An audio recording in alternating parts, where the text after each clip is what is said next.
आज 16 नोव्हेंबर आहे आणि 20 नोव्हेंबर रोजी महाराष्ट्रात विधानसभा निवडणुकीचा मतदान पार पडणार आहे आणि अवघे प्रचारासाठी 2 दिवस शिल्लक राहिले आहेत आणि त्यापूर्वी आपण जर पाहिलं तर प्रत्येक पक्षातील दिग्गज नेते महाराष्ट्रात येऊन आपल्या प्रचार सभा घेत आहेत। त्यासोबत आज महाराष्ट्रात काँग्रेसचे 2 दिग्गज नेते राहुल गांधी आणि त्यांची बहीण प्रियंका गांधी हे महाराष्ट्रात आहेत। महाराष्ट्रात जाहीर सभा पार पडणार आहेत। राहुल गांधी यांची दुपारी एक सभा पार पडणार आहे, तर दुपारी 3:30 वाजता त्यांची दुसरी सभा अमरावतीत पार पडणार आहे। तर प्रियंका गांधी यांची देखील आज महाराष्ट्रात सभा पार पडणार आहे। आपण पाहिलं तर आगामी विधानसभा निवडणुकीसाठी काँग्रेस पक्ष जो आहे तो यांनी कंबर कसलेली आहे। प्रत्येक पक्ष जे आहे त्यांनी कंबर कसली आहे। त्यासोबत काँग्रेस पक्षाचे दिग्गज नेते महाराष्ट्रभर अनेक सभा घेत आहेत। राहुल गांधी असेल, प्रियंका गांधी असेल, मल्लिकार्जुन खरगे असेल किंवा राज्यातले जे दिग्गज नेते आहेत विजय वडेट्टीवार, नाना पटोले, बाळासाहेब थोरात हे आपण पाहिलं तर ऍक्टिव्ह मोड मध्ये आले आहेत। तर दुसरीकडे आपण पाहिलं तर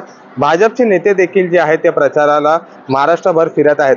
काँग्रेससाठी ही निवडणूक अत्यंत महत्त्वाची आहे, कारण आपण जर पाहिलं तर लोकसभा निवडणुकीत काँग्रेसला जो महाराष्ट्रात यश आला त्याने काँग्रेसला एक कॉन्फिडन्स वाढलेला आहे, आत्मविश्वास वाढलेला आहे आणि काँग्रेसच्या नेत्यांचा जेव्हा आपण त्यांची प्रतिक्रिया घेतो तेव्हा देखील ते म्हणतात की आगामी विधानसभा निवडणुकीत काँग्रेसचे सुमारे 80 ते 85 जागा जे आहेत ते महाराष्ट्रात निवडून येणार आणि पुन्हा महाविकास आघाडीची सरकार महाराष्ट्रात येणार आणि काँग्रेस सत्ता महाराष्ट्रात स्थापन करणार। तर दुसरीकडे आपण पाहिलं तर अनेक योजना देखील आपल्या जाहीरनाम्यात काँग्रेसने जे आहेत ते जाहीर केल्या आहेत। मात्र आता महाराष्ट्राची जनता त्यांना साथ देणार काय हे देखील पाहणं तितकंच गरजेचं आहे, कारण की महायुतीच्या सरकारने जी योजना आणली आहे मुख्यमंत्री लाडकी बहीण योजना, या योजनेत सुमारे 1500 रुपये जे आहेत ते महिलांना दरमहा भेटत आहेत आणि काँग्रेसने असं सांगितलं आहे की जर आमची सरकार आली तर आम्ही 3000 रुपये देऊ। पण महाराष्ट्रातील माता भगिनी यांना साथ देणार काय हे देखील पाहणं तितकंच गरजेचं आहे। महाराष्ट्रात आज प्रामुख्याने पाहायचं झालं तर राहुल गांधी आणि प्रियंका गांधी यांचे 2